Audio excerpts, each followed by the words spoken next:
Welcome and thank you for standing by. At this time, all attendees are in a listen-only mode. This webinar is being recorded and will be posted publicly. If you have any objections, you may disconnect at this time. Now, I'd like to turn the webinar over to Lorena Molina Irizarry. Lorena, you may begin. Thank you so much, Greg, and thank you to everyone who's joining us today. My name is Lorena Molina Irizarry. I'm the Senior Advisor for Puerto Rico and Data Equity at the Census Bureau. And I'm happy to see so many people join us today as part of the Puerto Rico webinar series. As many of you know and have participated in past webinars, we launched the Puerto Rico webinar series late last year in the fall, after an in-person event in Puerto Rico called the Data Innovation Symposium, which many of you participated. So thanks again if you were with us in person and joining us virtually today. With us today, we have the second webinar of the year for the 2024 Puerto Rico webinar series with the topic of My Community Explorer for Puerto Rico and the Community Resilience Estimates. So with us today, we have Chip Walker from the Office of the Deputy Director. He serves as a Special Assistant for Emergency Management, Equity, and Economics here at the Census Bureau. And also joining us, we have Javier Gomez, who's a Section Lead and Survey Statistician in the Small Areas Estimate Branch as part of the Social, Economic, and Housing Statistics Division at the Census Bureau. And again, we're going to cover a newly released tool called the My Community Explorer for Puerto Rico. And as a baseline of that are the community resilience estimates. Many of you participated last year in a webinar that was specifically dedicated to the details around the community resilience estimates, vulnerability indicators. So we're going to get a refresher on that because it serves as the foundation of My Community Explorer, which overlays disaster data on top of community resilience estimates to give us a great picture around the most vulnerable populations and underestimated communities in Puerto Rico. So with that, again, thanks for joining. Also, as a quick housekeeping, if you have any questions after the first portion of this webinar, which is going to be about the community resilience estimates, we're going to have a quick break and stop for Q&A. So if you have questions about this topic, feel free to raise your hand, drop your question in the chat. You're going to see on the bottom right-hand corner of your screen a chat functionality. You're also going to see a Q&A functionality, and there's a hand icon that you can raise when we go into the Q&A portion. Once we answer those questions, we're going to go straight into a demo of My Community Explorer, which is going to be provided by Chip Walker. So with that, thank you again to everybody who's joining us and the speakers for today. So I'm going to turn it over to Javier Gomez to start us off. Thank you. Thank you. Good morning, and thank you for joining us today for this presentation of My Community Explorer for Puerto Rico. My name is Javier Gomez, Survey Statistician with the Small Areas Estimates Branch in the Social, Economic, and Housing Statistics Division. As Lorena mentioned, I will be first making an introduction to the Community Resilience Estimates, and then hand over to my colleague, Chip Walker, Special Assistant, Emergency Management, Equity, and Economics, who will be leading the rest of the webinar. The Census Bureau Community Resilience Estimates, or CRE, provide a precise, understandable, and easy-to-use measure of social vulnerability. But why is the Census Bureau measuring resilience, social vulnerability? To answer that question, let us first define what is community resilience.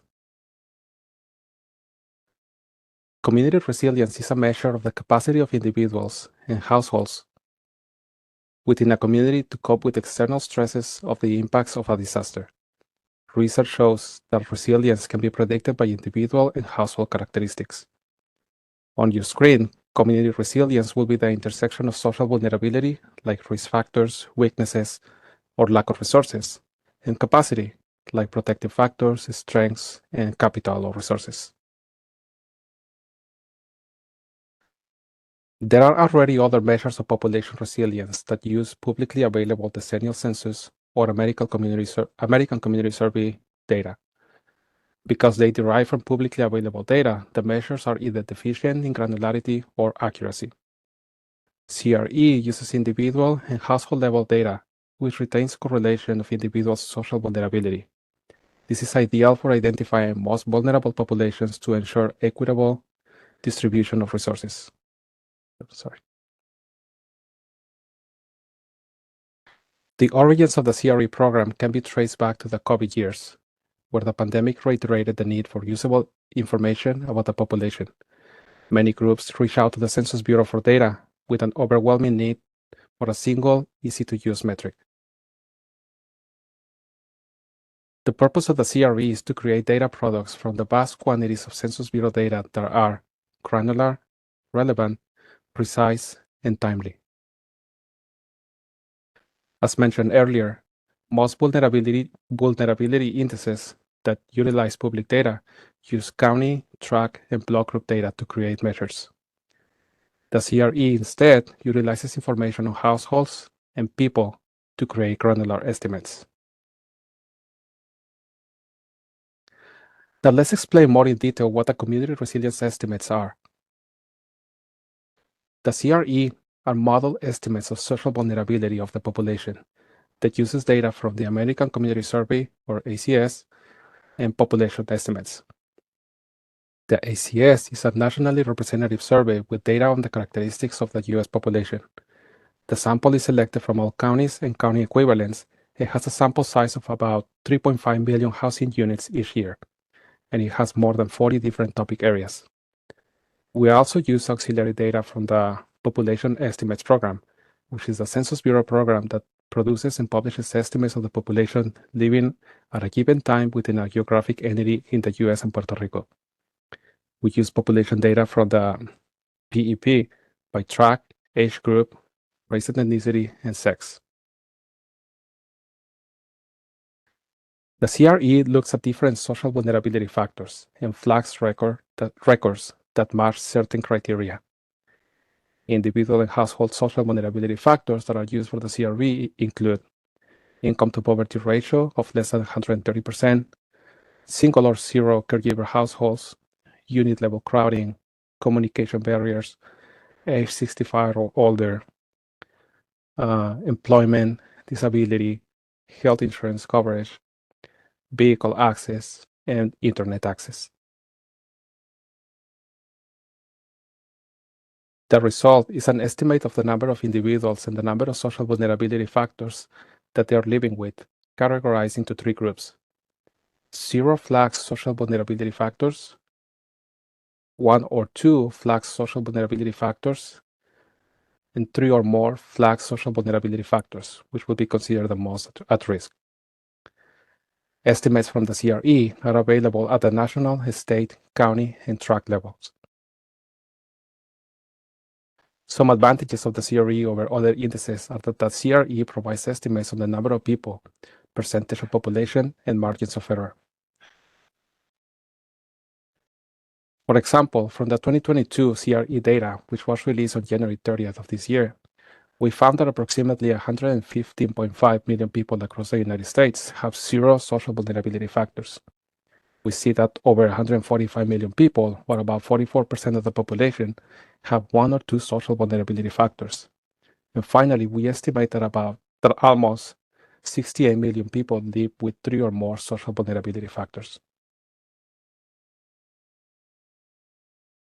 More in line with the topic of this webinar, let's talk about the community resilience estimates for Puerto Rico. The CRE for Puerto Rico provides an easily understood metric for a community's capacity to withstand and recover from a disaster, such as a hurricane or hazardous event. It expands on the standard CRE, which focuses on the United States. The CRE for Puerto Rico estimates extend the CRE methodology by using restricted microdata from the Puerto Rico Community Survey. Like the standard CRE, the CRE for Puerto Rico uses small areas estimation methods to measure social vulnerability, this time at the state, Commonwealth, municipio, and census tract geography levels. The CRE for Puerto Rico uses data from the Puerto Rico Community Survey, Population Estimates Program, and Decennial Census. The 2019 CRE for Puerto Rico data was released in May of 2023. It was released as an experimental product to first garner feedback from external stakeholders. It will be an official census product for future releases. And speaking of future releases, 2021 and 2022 data is scheduled to be released at the end of May of this year. The CRE for Puerto Rico looks slightly different at the slightly different social vulnerability factors compared to the standard CRE. Here we're looking at income to poverty ratio, single or zero caregiver in household, unit level crowding, no one in the household over the age of 16 with a high school diploma, employment, disability, health insurance coverage, age 65 or older, vehicle access, and internet access. Before I hand over the presentation to my colleague, I want to quickly mention where is this data available. Standard CRE and CRE for Puerto Rico data can be found at the Census Bureau website, where there is a dedicated page to the CRE program, and you can find everything related to it, from datasets, technical documentation, frequently asked questions, etc. The second place where you can find the CRE data is at the Census Bureau's main data hub, data.census.gov, or through our application programming interface, API. Finally, we have published several data visualization applications that allow you to explore the CRE data. Links to all of these resources will be in the slides, which will be made available to you soon. I would also like to mention that there's an upcoming Community Resilience Estimates webinar scheduled for next week, Thursday, February 29th, 2 p.m. Eastern Time. With this, I think we're going to move to a Q&A session before we move to the demo of the My Community Explorer. I will be available for questions, and if there are any questions in Spanish, I can assist with that. Thank you, Javier. Gracias. Thank you. And in the screen, you're seeing the contact emails. If you have any particular questions, more technical questions for Javier. So we're going to open it up now to address any questions that you might have. They could be addressed in English or in Spanish.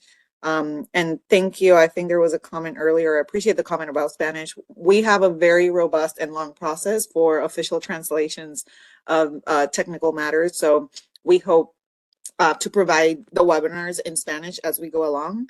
But for now, we can address questions in Spanish and then go back to the content in Spanish whenever it's readily available.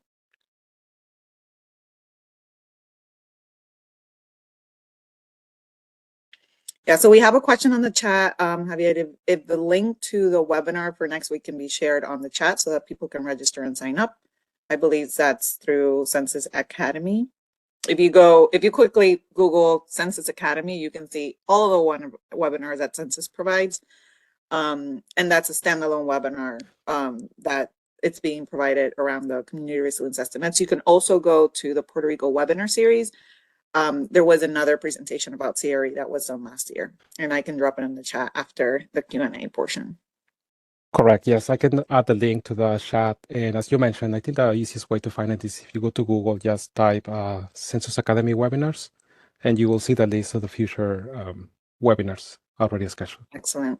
So we have another question from Liliana. Can you repeat the risk factors measured in the CRE? So the 10 risk factors. And if you can go back to that slide on your deck, that might be helpful. For standard or Puerto Rico? I'm assuming for Puerto Rico. For the Puerto Rico. There. So the only one that differs from the standard CRE is in the standard CRE, we have communication barriers. And for Puerto Rico, we have no one in the household over the age of 16 with a high school diploma. Excellent. We have another question around if the tool, I'm assuming, can you compare in the tool the Puerto Rico estimates to other states? Like Mississippi, such as Mississippi. I'm not sure at the top of my head, to be honest. It's probably something that she will cover. Yeah, I can cover that when it's my time. Sure. Excellent. Thank you, Chip. So another question coming in, if you have any thoughts on what data sources might be best to link to suicide mortality data, if SBI or CRE, since the CRE is also coming from SBI data, if I understood correctly. So the question is data sources that might be best linked to suicide mortality data.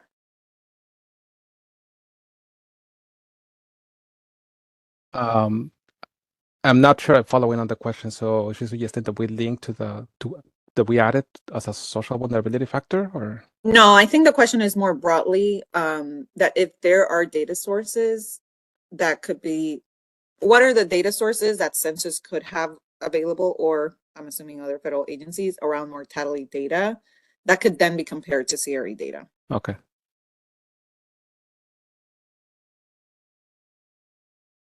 That's a great question, and we might need to get back to you on that. I Yeah, think that was definitely. Alejandro. And somebody responded that you could look at CDC Wonder data to link the mortality data. Okay, another comment, CRE comparison table. Are we going to be able to have a table with Puerto Rico included to allow us to compare? Can you explain that? That was GUI. And feel free again to raise your hand and unmute yourself if you want to pose your question out loud to better explain it.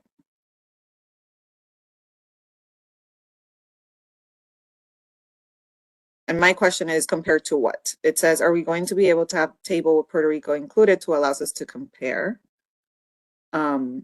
What do you want to compare Puerto Rico data to in the CRE comparison that you're referring to?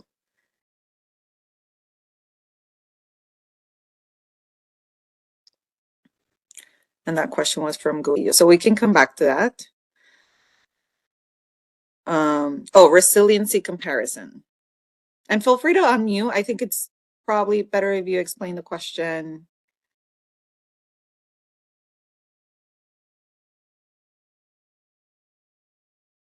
This is Greg. Okay. Just real quick, if folks click the small hand in the middle of the bottom WebEx, that will alert me to allow them to unmute. Thanks.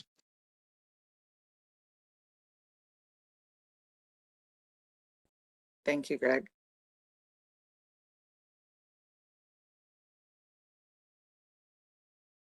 So we have an active chat going on. So this Puerto Rico CDC mortality data is on the works and will be available this year.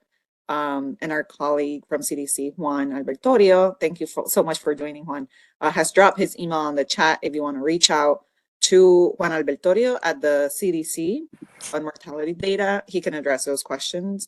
I guess some people had questions about how to compare that data with the CRE, but we can move forward. Yeah, I can definitely follow up with on the chat to answer some questions.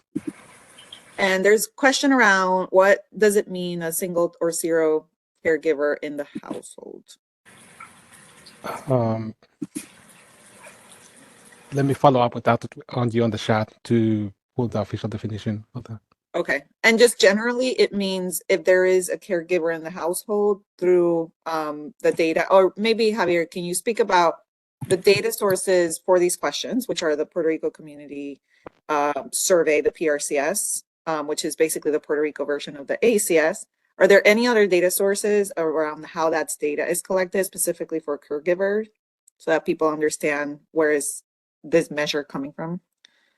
Now, that one is coming from the Puerto Rico Community Survey. And so, like I mentioned, for the CRE, the data sources will be the Puerto Rico Community Survey, population estimates, and decennial census.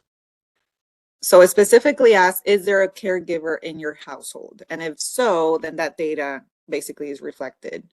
If it's correct. So only one or no individuals living in the household who are 18 to 64. Excellent. I hope that answered the question. Tarsis, I think you had a question. Oh, hello. Can you hear me? Yes, we can. Yes. Oh, aloha. My question is there like the data comparison through, I see like Puerto Rico after disasters resiliency, but I don't see anything related to like Maui specifically after the wildfires. So is there any like resource or link that I can get the same social vulnerability factors from census, but directly from like Maui, for data from Maui, please? I think that might be a question for Chip. The short answer is yes, but the vintage of the data is going to be or the CRE estimate is going to be pre-wildfire. But I can show you that when I get to my part of the webinar. Oh, okay. Thank you so much, Chip. May I leave my email on the chat box? Sure, you can, and I'll show it to you. And we also have that EMD email that maybe, I know it was on here, but maybe Javier, when you get off of this, you could drop that into the chat for people, and they can use either one of these two emails to contact us with specific questions that you don't get answered today. Okay, lovely. Thank Yes, you definitely. so much. And also, if you email the CRE email account, then we could redirect that question to whoever is best to. Okay, mahalo. Thank you. Thank you. All right, so the next question is the estimates were calculated using only year 2019?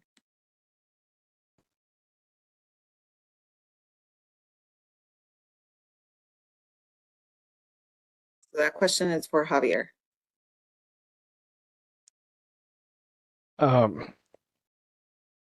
Let me follow up with you on that.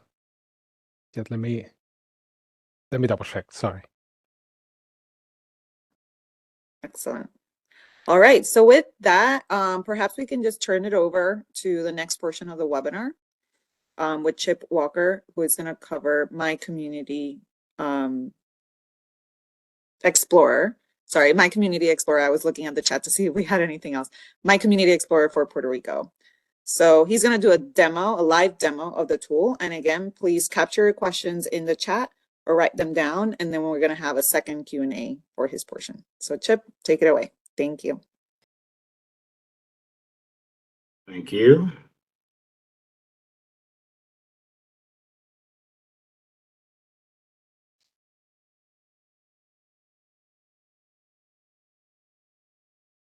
Please let me know when you see my screen, Lorena. Yes, we can see it. Okay, great. Thank you. Okay, so wow, a lot of really great questions, and questions that we frequently get asked all the time. Before I jump into my presentation, I know there were a number of people that were asking about comparisons between Puerto Rico and the mainland across different resilience factors. I will say this, generally speaking, we urge data users to be cautious about making comparisons to different geographies, because these estimates come with margins of error. And so where you may say that this particular county on the mainland has a higher percentage of people with 3 or more risk factors compared to a geography in Puerto Rico, the margins of error may mean that it doesn't necessarily rank in the way that you want to look at it. However, our good folks at the CRE team have created a small comparison, which I will show you, that allows you to look at the different CRE particular social vulnerability factors as compared to the mainland and as compared to Puerto Rico as a whole. And so I'll show you that in a few minutes as part of my demonstration. So how did we get to My Community Explorer? In a large sense, it was spurred on by the executive order by President Biden 13985, which required federal agencies to identify underserved communities for diversity, equity, and inclusion.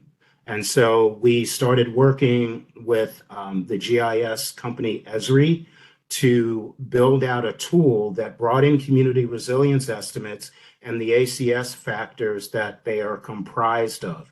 The first thing I want to show you, because you'll see why I can't really show you in Puerto Rico, which is a sort of a good thing, is this is the splash screen for the mainland My Community Explorer. And from this screen, you have the ability to skip a tour, take a tour. If you were to take a tour, it's going to take you through a slideshow that shows you the different ways that you can use the tool. or you can jump right to My Community Explorer for Puerto Rico. But what I want to show you is the US map, or excuse me, the mainland map. And what you see are disaster layers that are turned on right now. And so we can see all of the current wildfires that are going on around the country. We can see that we have a lot of extreme weather currently in this part of the country. And what it allows you to do is to look at this base map, which is community resilience estimates, and where you might see at-risk communities in relationship to a particular ongoing disaster. I wanted to show you this now in the mainland map because there aren't any current disasters going on in Puerto Rico, as we're going to switch over to that in just a second. So here's the splash screen for My Community Explorer for Puerto Rico. Again, you have the ability to take a tour that will take you through all of the different features that I'm going to show you as your tour guide today.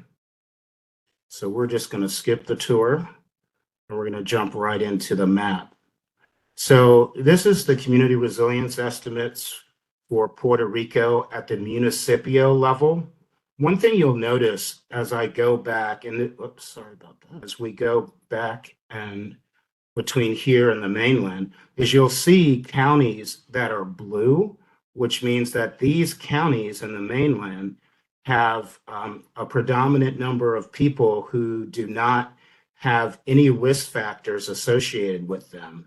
And we come over here and we don't see any blue municipios. And so that, I think those who are familiar with Puerto Rico and also are familiar with the reason why the federal government has been focused on trying to bring any and all resources to bear to help Puerto Rico understand the vulnerabilities and the risk and the social vulnerability that they have, this doesn't surprise you. So you have a number of different ways that you can view this map. And one is, so we can drill into any of these municipios and get information on it just by clicking on any particular one. So here we've clicked on this Ciales, excuse me if I did not pronunciate that correctly. And what you can see here is in this municipio, slow down here, we can see that 56% of the residents have 3 or more risk factors. And the way we use this a lot of times, we see 34%. So we're looking at almost 90% of the population has between 1 and 3 or more risk factors. And so that will show you why when you look at the legend over here, let me just bring this into view a little more. So here you can see the legend with the estimated number of risk factors, 3 or more. And again, I don't think that this is going to surprise anyone who is familiar with Puerto Rico and the challenges. One thing that I was talking about, some of the comparisons that the CRE team has prepared for you, is if I continue to scroll down here, you'll see this. You'll see that, for example, when you look at the median age of the population, what they're telling you here, this first column is different from the mainland estimate and different from Puerto Rico as a whole estimate. And so what you can see if it's higher or if it's not. So in this particular case, this particular data factor is higher than the national estimate at the mainland level. And you'll see it's not statistically different than Puerto Rico as a whole. Here you'll see that non-institutionalized population with a disability, you'll see that this estimate for this particular municipio is higher than the mainland estimate and higher than Puerto Rico as a whole. And so you can scroll down through the various risk factors. You'll see some are lower, some are higher, and some are not statistically different. The other way that you can use this is you can flip over one tab and you can see the various risk factors. So we see 55% of the population had income in the past 12 months below the poverty level. We can see the percentage that have broadband access. That is a pretty low percentage compared to the mainland. We can see the number of people high school graduate or higher. We can see 65 and over that are living alone. And we can see this Gini index, which I'll explain a little more in a minute.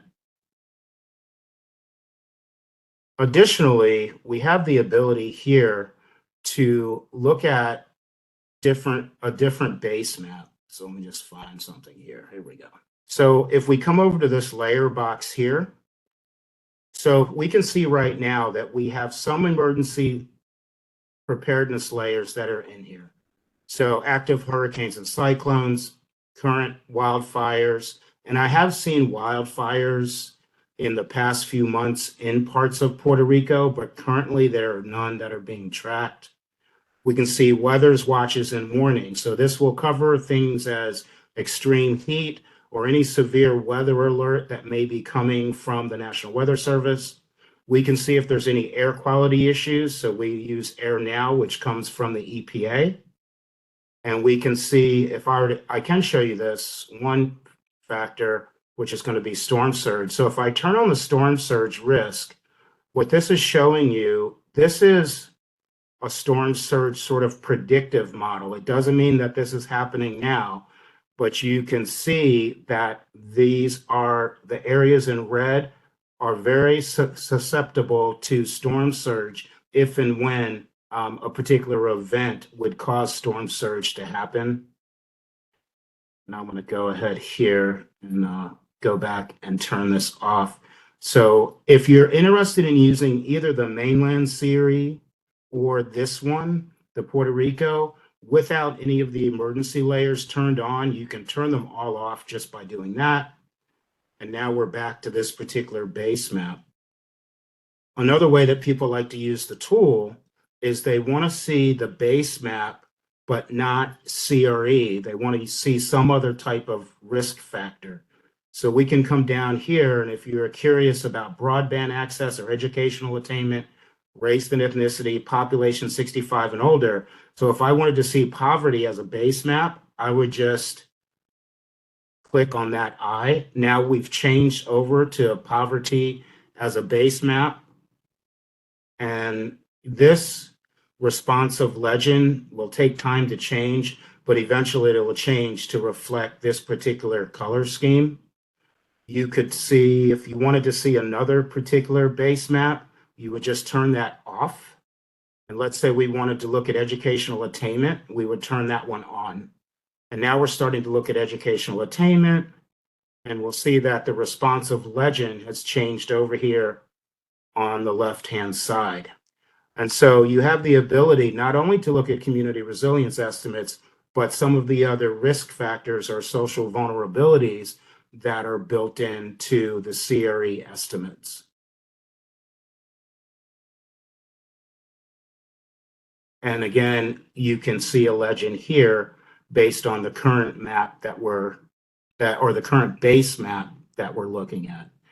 We have over here the Commonwealth totals for certain factors. If you want to look at, let's say you were looking at a particular municipio here, then you're now changing this over here, where if you come out of this, then these factors will come back to Puerto Rico as a Commonwealth. Additionally, we have, you have some ability to what we call build a region. So let's say there were several municipios that you were interested in. You just draw a circle around those municipios. And then if we follow my cursor this way, you'll see that we've selected a region of 7 municipios. It'll tell you the ones that you've selected, and it will give you the aggregate numbers for those municipios over here in this panel. So you have a number of different ways that you can use this tool. Let's see. Additionally, across the top here, You have the ability to share. You have the ability to go back to the mainland MCE tables and data sources, which we'll get into in just a minute. We also have these tabs across the bottom here. The way you would activate these tabs is you want to generate a profile. On the mainland CRE, you generate a profile by coming over to the gold box, but first you pick a state and then you pick a county. In this one, since the Commonwealth is sort of the state, all you have to do is click on one box and you would pick a particular municipio. So we'll just go ahead and pick the first one. It's going to zoom in to that municipio. And now what it's also done is it has, there we are right there. So we see that's the center of the map. And it's also started to build these profile boxes across the bottom. So if we click on the economic profile, we start to build this pretty robust economic profile. So let me explain what the Gini index is. I touched on that briefly before. So the Gini index is a measure of income inequality. The closer to 1 is the closer to total inequality, and the closer to 0 is total equality. But I will tell you that in certain impoverished areas, you will see this very close to 0. And what it basically means is that, yes, there may be income equality, but the income level could be impoverished or at the poverty level. So it doesn't always mean that that means that that is an income level that is healthy. It could be, you just have to know a little bit about the area that you're investigating. You have the ability to look at the income to poverty ratio. We can look at the total household income and the population without health insurance. Now we look at this next, the municipio social characteristics. So again, we're just in adjuntas and we're looking at the households with 1 or more disability, households 65 and living alone, households without a vehicle, and households with broadband. You also have an interactive map here. If you wanted to make use of it, it's going to give you sort of the same pop-ups that we were looking at before. You have race and ethnicity here. And we also have one business variable in here, comes from a survey in the economic directorate of the Census Bureau called County Business Patterns. And we're looking at total employer businesses, payroll. So there are 147 employer establishments. What an employer establishment is a business with 1 or more paid employees. And then what we don't have in here that we have in the mainland version is what we call non-employers. So they'd be businesses without any paid employees, but that measure is not measured in Puerto Rico. And so now I want to go back to the interactive map, and I wanted to show you another way that you can use this. And one of the ways that it's imperative to be used, particularly in the mainland version, but it would be so here, is looking at identifying a municipio as a whole, for sure could be entirely underserved.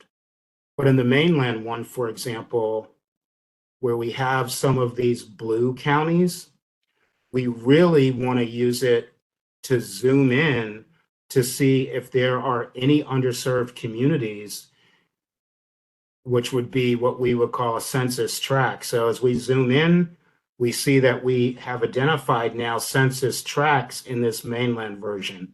So we could do something very similar here. So let's say we were to look at, zoom back out to, let's see here. Let's reset this. Okay.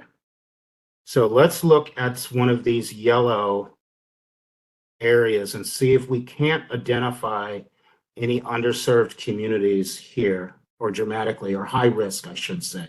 So let's just try this one here. Whoops, sorry. Keep on zooming in. All right, so let's go back. So here we see that we're showing a percentage of the population with 1 to 2 risk factors. But when we zoom in and we get to the census tract level, now we see something that's really starting to pop out at us. So if I were to just click here for a second. So let me just jump to here. We're seeing 29% of the population at the municipio level has 3 or more risk factors. So now what we're going to do is drill in. And now we see we've already identified a census tract here that has, let's see, 51% at that census tract level. So that's a big difference than what we were looking at the municipio level. So it's the same way people would use the tool on the mainland. On the mainland, if you're trying to identify an underserved community and you're just looking at county level data, you're not going to find it, because often the more wealthier areas in the mainland and a county are going to wash out the underserved or at-need communities. And we can see sort of the same thing here, where when we were at the municipio level, it didn't look quite as bad. And we almost doubled the number of people with percentage of people with 3 or more risk factors by drilling in. And that's sort of the sweet spot of using My Community Explorer for the mainland or My Community Explorer for Puerto Rico. Let's see. We encourage people to give feedback. This feedback button really is going to do the same thing. As you can see, it's really the same email that we've been giving to you earlier. You can go back. You have the ability to download data from our table feature here. So these are going to build out, but it's going to take a while. So you can go ahead and select a GeoID. You can see the municipio levels here, and then it'll allow you to take a number of different actions to export in a number of different file formats. We show you all of the various data sources that we have in the tool. So you can see from CRE Web Services, you can get to the tract feature, municipio feature, or the Commonwealth services. We can see the web service for the different types of data layers that we have in there. We can see where you can go and get more information and more data from county business patterns. For the live feeds, if you're curious where we're getting the live feeds from, you can see that here, where we get the wildfires, the hurricanes, cyclones, and typhoons, air quality now, U.S. weather's watches and warnings, and this is going to take it to you. And we don't have any special privileges to get this data into our tool. These live feeds would be available to anyone that had the capability to bring them into their own type of data management tool. We have about. This tells you everything about the most recent information in the PRE. It allows you to take a guided tour. You can also open this up in a PDF, which will open in a different tab, which will allow you to glance back between one and the other as you make your way through the tool. It goes through the site features. And then we have release notes. So it tells you about the most recent version. So this was released in December. And it was, of course, there's always a lag time when CRE releases a new product and when we're able to build that into My Community Explorer. In this case, our best option was to have 2 separate tools, My Community Explorer for the mainland and My Community Explorer for Puerto Rico. One of the reasons is that this particular product is an off-the-shelf product, meaning it's not fully customized. It's a product offered by Esri that gives us some ability to customize, but not fully customizable. And we felt that the best user experience in this case was to have 2 separate versions of this tool. I think I went through the different ways to share. I will say that we are always interested feedback is so important to us. Both of these products, the mainland and the Puerto Rico My Community Explorer, are built in an agile format, which means that we are continually trying to make the tool better. On the mainland one, we release something new about every 3 or 4 months. And as we get feedback on this, we will certainly be releasing new and improved versions of My Community Explorer for Puerto Rico. So I think with that, I've covered things that you need. We also have a feature here. There are also always lots of questions about CRE. And so we have the ability to go to the most frequently asked questions for community resilience estimates.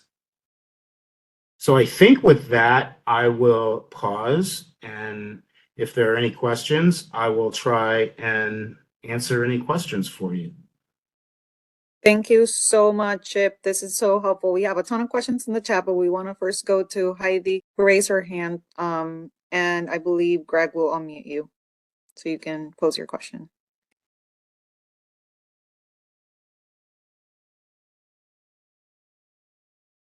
Heidi, if you can hear us, feel free to, I think you're muted. Feel free to ask your question now. I can cover one question while that person tries to unmute, if that's all right with you. I realized that someone had asked a question about Hawaii. So I just want to pan out here. So there's a couple of ways that you can get to Hawaii. You certainly could come and pan the map and get to Hawaii, but we have a feature here where you click on this box and it can take you to Alaska, Hawaii, or back to the lower 48 very quickly. So if I click on this, it takes me right to Hawaii. And if we wanted to zoom in, we see Maui, and we can continue to zoom in to see the community resilience estimates for Maui. And if you knew what section where the wildfires are, then you would be able to zoom in to those particular areas and look at community resilience estimates. But as I had mentioned before, these are community resilience estimates and ACS data pre-wildfire. And so depending on the schedule for the updates of this would be when you would get data that would be post-wildfire. But it's very easy. And then if you wanted to go back to the lower 48, you would come back here and click lower 48, and it would take you back to the lower 48. And I hope that helped answer your question a little bit. And I'm ready to answer the question since someone is unmuted now. Hi, can you hear me? Yes. Yes, I can hear you clearly. Okay, it's just a post-COVID-19. Is there a chance that the population estimates that I notice here are from 2015, 2019, that they will be changed differently? I know that for Puerto Rico, they announced that as of March of 2024, they will have the estimates of population by municipios. Do you think that they will be very different from the data that you already have here in these maps? Okay, so it's a two-part answer. When the American Community Survey updates their population data, you can get that by going to the American Community Survey without using this particular tool. What we do with this tool is we try to stay in sync with community resilience estimates for Puerto Rico.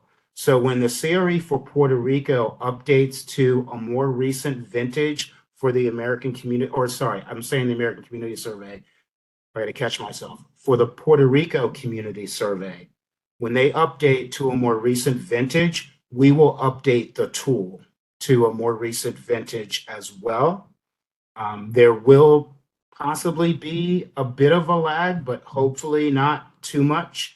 as we go through a very vigorous process to verify that the data is appearing in the tool as completely accurately, but we will stay in sync so that you're not on a different vintage of community resilience estimates and the ACS that they're using. And we want to be in sync with the Puerto Rico Community Survey data that's being used by the community resilience estimates for Puerto Rico. So we don't know what may be the changes in the population. That's all I'm saying. Well, you would know the changes in the population, but not in this tool. You would have to Okay. go to the American Community Survey or data.census.gov to look at the most recent vintage of the ACS. Thank you. Sure. Excellent, thank you. So, And if you need help finding that,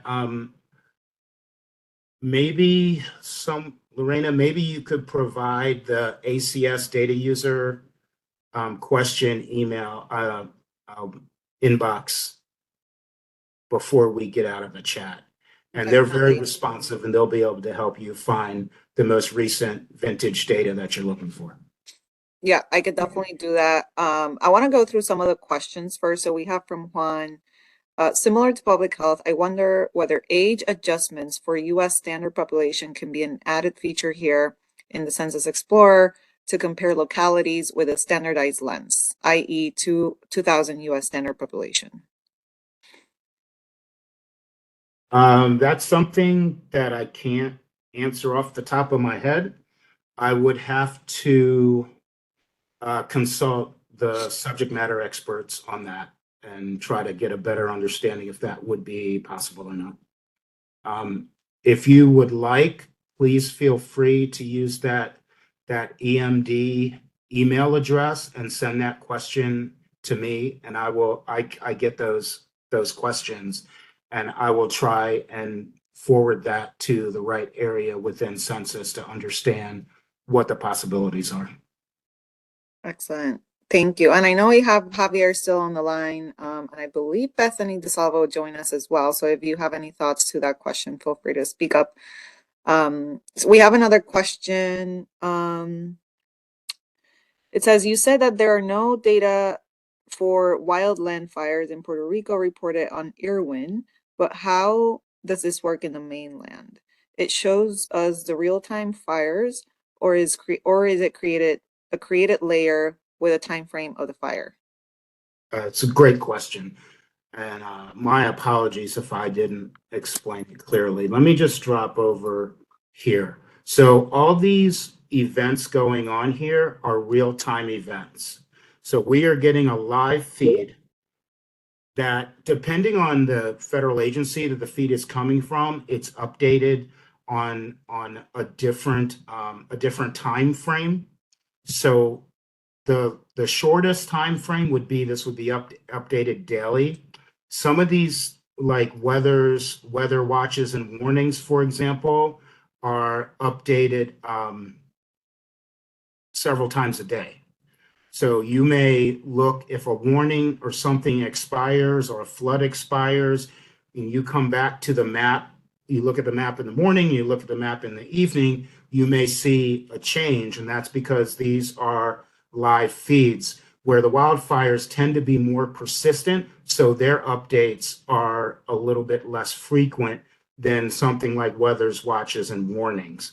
But these are all live feeds. So if, and some of these are turned on load, you can imagine this map and even the map of Puerto Rico in the summertime looks very different when we have extreme heat, when we have more wildfires, when we have air quality issues. This map is alive with these types of significant weather events, including tornadoes, cyclones, hurricanes and cyclones and typhoons. So yeah, this map is continually changing, and it is a live feed. It is not something that we put in there as some stagnant feature. Excellent. Thank If you. I jump over here, we don't see any ongoing wildfires. Wildfires are reported by the Department of the Interior. I have seen some wildfires in recent months over here in Vieques, but currently there are no wildfires being tracked by the Department of Interior in the Commonwealth of Puerto Rico. Excellent. And we have another colleague that joined us, Bethany DeSalvo. You might remember her from a previous presentation we did last year as part of the Puerto Rico webinar series about the CRE. So between her and Javier, I think we can answer most of the questions we got in the chat earlier. One of them was around the vintage for the CRE data. It's currently Puerto Rico Community Survey up until 2019. When is the new data coming out? 2022 or 2023? 2022 should come out in May. Hi, everybody. This is Bethany. But 2022 should come out in May, and then we will cycle into making this an official product. And so it will come out every year around the same time. Excellent. We had another question about the granularity of the risk factors. So most folks were wondering that if people can see risk factors individually within a community or municipality without it being grouped in the 1, 2, or 3+ category. Yeah, it's a great question. So if you've noticed, a lot of you, I think, know census data. I can tell by the questions that you're asking. And these are single year tract level estimates. So they're really granular for what we release. And the reason we can do that is because we aren't releasing all of the individual level of risk factors. We are hoping that we can move towards, get the math situated so that we can eventually do that. But what we do instead is release a tool for equity. So that will come out with the Puerto Rico release. And basically what that is it has the components that go into it. And it's showing the estimates. It will show the estimates from the Puerto Rico Community Survey. And so they will line up. So they're not like exactly from the CRE, but they will line up. Like you'll be able to see, the poverty rates and other types of things in there that should give you kind of a hint about what the variables are that are contributing to the particular score that you've gotten, at least for the high risk. Excellent. Thank you. There was another question around caregivers. Can you explain a little bit more in depth? How is a question around caregivers asked in the PRCS and how that information is pulled? The variable says 0 or 1 caregiver in the household. Can you explain that a little bit further? Sure. That's gotten, we get that from the household structure. So who's living in the home? So there's a lot of literature now, not specifically for Puerto Rico. So this may be a case where we need to hear from stakeholders about, the way that we're using what we've learned for the mainland CRE and putting it here. So I'd love to hear more what you all think about this. But there's a ton of research showing that after disasters, particularly in recovery, folks who are either living alone or living alone and taking care of someone, whether it's a child or an adult, are particularly vulnerable to the stresses of a disaster. And so if someone in the PRCS is either living alone or living alone as a caregiver, they they're given a flag that's going towards their particular risk category. Excellent. Another question was around race and ethnicity. Can race and ethnicity data be overlaid in this map, whether it's, I guess, the MC or the CRE, so that people can view race and ethnicity as a specific variable? Yes. Yes.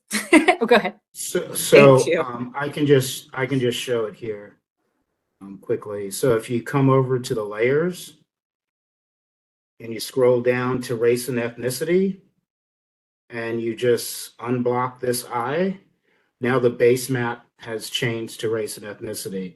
But as you're going to see, there's not a lot of significant difference here, as you might expect. Yeah, and for those who are wondering, ethnicity is Hispanic, yes or no. So if a person responds, am I Hispanic, yes or no, the green means that it's mostly yes.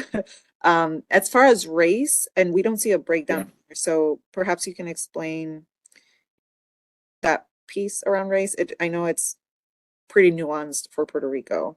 There is a race and ethnicity presentation actually that we did as part of the Puerto Rico webinar series. You can check it out on the webinar series page as well. Right. Yeah. So you're not seeing really, as she said, you're not seeing a lot of differences here.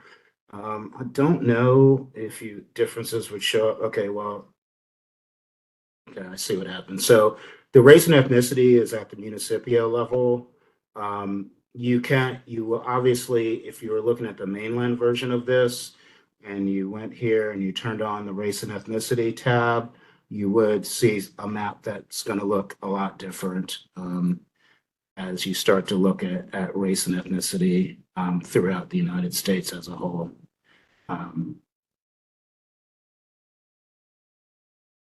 Okay, great. And I know we're at time, so thank you for those of you that are staying on the line. We have one question from Alejandro who raised his hand. So Greg, if you can unmute him, he can join in. Alejandro, I think you're unmuted. You know, the same question I said in the chat. I'm going to read it out loud, and if we need, a further explanation, I can surely do that. I wrote, I wonder if you have any thoughts on what data source might be best to link between suicide mortality data, if a social vulnerability index or the community resilience estimates, because I sort of understood that the CRE is sort of coming from SBI as well, and SBI does have some summary scores. So if you could speak a little bit to that, I would greatly appreciate it. Sure, I can do that. Thank you for the question. So the SVI and the community resilience estimates use the same theoretical understanding of social vulnerability, but the community resilience estimates are they're single year for all tracks, and they are made with the microdata, which means that they reduce the error. And so while it's useful to use, any indicator that you have and that you want to use, I would use the community resilience estimates. We have a few papers I can share in the chat, which explains that, in terms of accuracy, the community resilience estimates perform really, really well, and the SVI performs less well on some of these things.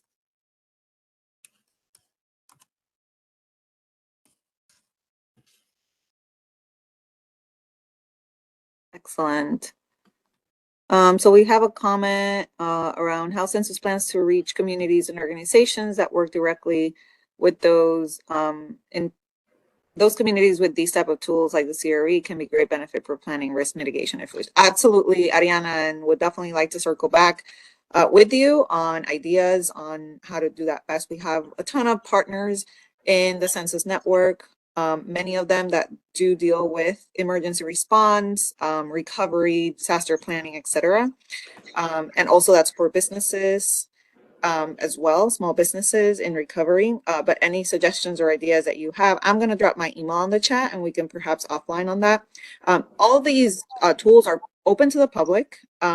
We do give training if there are specific needs and asks and questions on how to use these tools for a particular organization, let's say a nonprofit or community-based organization, and they want a particular training on using the tool, we can certainly arrange for that.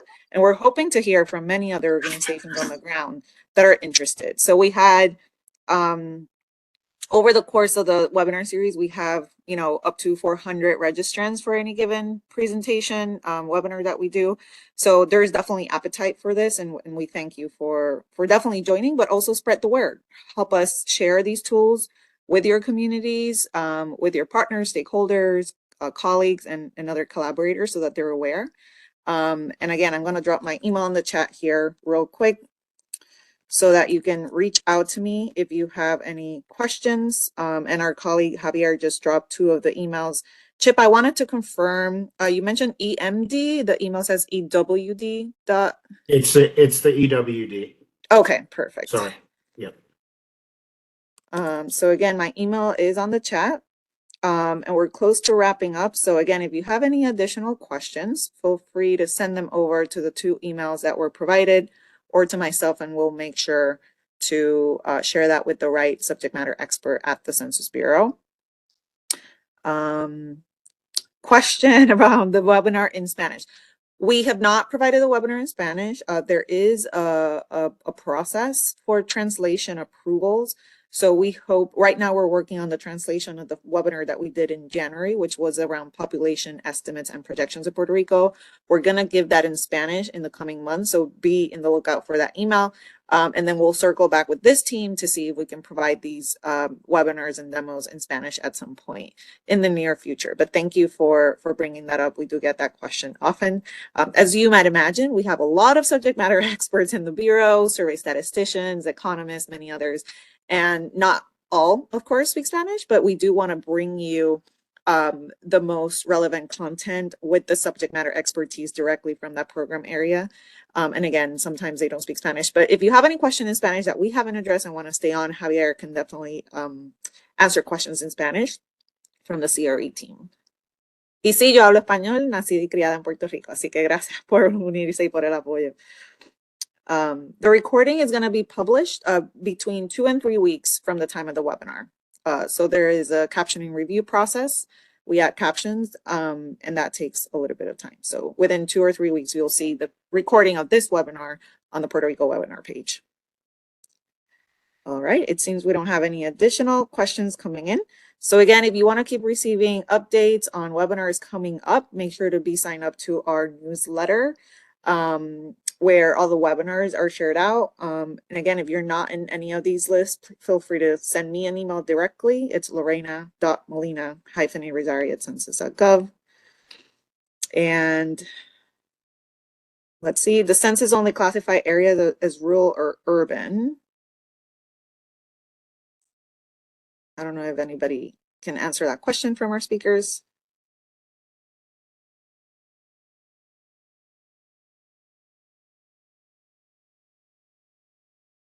I would recommend, no, there are more classifications than that. If you send an email to that EMD or EWD, sorry, but the email that is in the chat, then I can forward it to someone in geography division that can answer your question more thoroughly for you. But no, those are not the only 2 classifications. Excellent. So I think we're going to wrap up today with that question. Again, thank you everybody for joining, and to our speakers, Javier, Chip, and Bethany for joining towards the end as well. So again, thank you, and you'll see the recording in the Puerto Rico webinar series soon. Have a great day, everyone. This concludes today's webinar. Thank you for your participation. You may disconnect at this time.